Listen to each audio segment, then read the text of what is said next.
आमतौर पर देखा गया है कि कोई भी व्यक्ति नया काम शुरू करने से पहले उसका शुभ मुहूर्त निकलवाता है ताकि उस घड़ी में कोई अशुभ ना हो।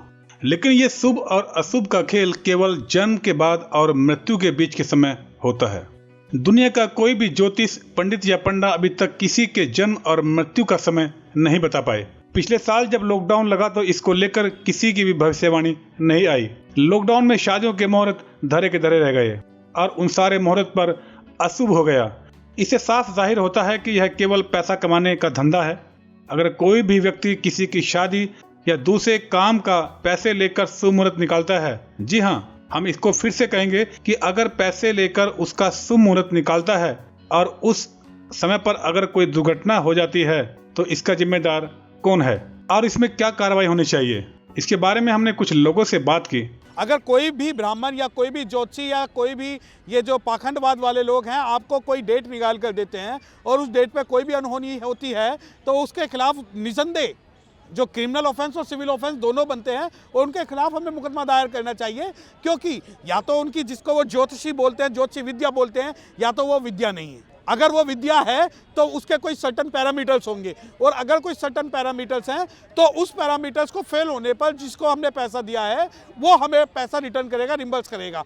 अगर नहीं करता तो उसके खिलाफ निसंदेह कानूनी कार्रवाई होनी चाहिए। तुम मुहूर्त जो निकालते हैं ये सब बकवास है, बहकाने वाली बात है। अगर कोई घटना होती है किसी तरह से जिसका मुहूर्त निकालते हैं तो उस पर एक्शन होना चाहिए। घटना होने के बाद उस पर FIR होनी चाहिए, बाकायदा केस लगना चाहिए, क्योंकि उसने मुहूर्त निकाला है और मुहूर्त के हिसाब से वो मतलब सही नहीं रहा, तो इस वजह से वो मतलब उन पर केस होना चाहिए। खाली अंदाज़ा मारते हैं कि जी तुम्हारा ये हो सकता है, वो हो सकता है, कुछ नहीं है इन समाज में।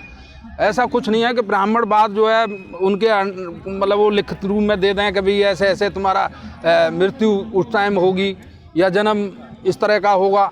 ना उनको मृत्यु का पता ना जन्म का पता, बहकाते हैं। खैर, शुभ और अशुभ के खेल में जनता को खूब लूटा जा रहा है और विशेष वर्ग के लोग जनता को मूर्ख बनाकर शुभ अशुभ के खेल को खेल रहे हैं और खूब पैसा लूट रहे हैं। ध्यान रहे, इस साल भी कोरोना को लेकर किसी तरह की कोई भविष्यवाणी नहीं हुई, यानी ये लोग सिर्फ तुक्का लगाते हैं और लोगों से पैसे ऐंठते हैं। ग्रहों की चाल बदलने वालों के खुद के ग्रह उलट-पलट हो रखे हैं।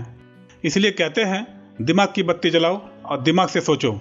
यहाँ तक कि जिनको अपने भविष्य के बारे में पता नहीं वो पैसे ऐंठ कर दूसरों का भविष्य बताते हैं। कोई ज्योतिष पंडित या कोई भविष्य वक्ता किसी का भविष्य तय नहीं कर सकता। बाजार में 501, 1001 इससे भी अधिक रुपए में धनलक्ष्मी यंत्र मिल रहे हैं, बावजूद इसके देश में गरीबी है। IPC पढ़ के देखिए, उसमें एक टर्म है मिस रिप्रेजेंटेशन। मिस रिप्रेजेंटेशन का मतलब है हम अगर कोई गलत बात करते हैं, कोई बात करते हैं और वो ठीक नहीं निकलती तो हम मिसगाइड कर रहे हैं सामने वाले व्यक्ति को, और अगर ऐसा कोई व्यक्ति करता है तो उसके खिलाफ मिस रिप्रेजेंटेशन का केस लगता है, 420 का केस लगता है। तो मैं ये कहना चाहता हूँ आपके चैनल के माध्यम से कि जो आका बैठे हैं, जो प्रकांड पंडित अपने आप को मानते हैं, वो कहते हैं कि ये होना है निश्चित है, ये होना है निश्चित है, और ये मुहूर्त निकाल देते हैं और बाद में बहुत सारी दुविधा में व्यक्ति सामने वाला घिर जाता है तो वो मिस रिप्रेजेंट करते हैं, सामने वाले को गुमराह करते हैं, उसके साथ धोखाधड़ी करते हैं। तो मेरा तो मानना ये है कि उसके खिलाफ 420 का केस तुरंत दर्ज करके उसे जेल के सलाखों के पीछे भेजा जाना चाहिए। हम ब्राह्मणवाद से बाहर निकल रहे हैं, वो जो झूठा हमें प्रलोभन देते हैं उनसे बाहर निकल रहे तो अच्छी बात है। करवा चौथ हमारी माता बहनें बड़ी संख्या में मनाती है। अगर करवा चौथ मनाने से अगर कोई विधवा नहीं होती तो बताओ, करवा चौथ मनाते हुए भी विधवा होती हैं। दिल्ली में वेस्ट विनोद नगर का एक एग्जाम्पल मैं दूंगा। मेरा जानने वाला लड़का था एक नरेश, करवा चौथ वाले दिन उसकी घरवाली ने करवा चौथ का व्रत रखा हुआ था, वो लक्ष्मी नगर में एक्सीडेंट से मर गया।